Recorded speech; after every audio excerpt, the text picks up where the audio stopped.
Mga kababayan, aking taus-pusong pasasalamat sa lahat ng mga Pilipino na sumusuporta at nagmamahal kay dating Pangulong Rodrigo Duterte.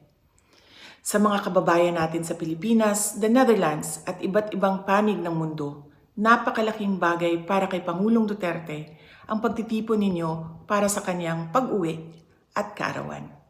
Maraming salamat at napapagaan nito ang mga hamon na hinaharap niya ngayon.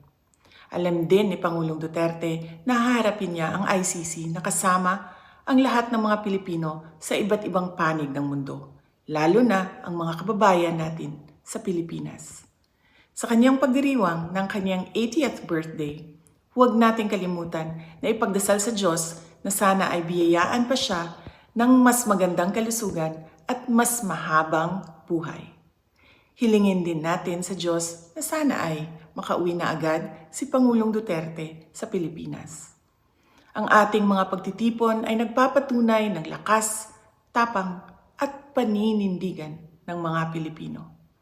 Sana ay magpatuloy din ang inyong suporta at pagmamahal sa ating dating Pangulo hanggang sa darating na halalan ng ating mga senador.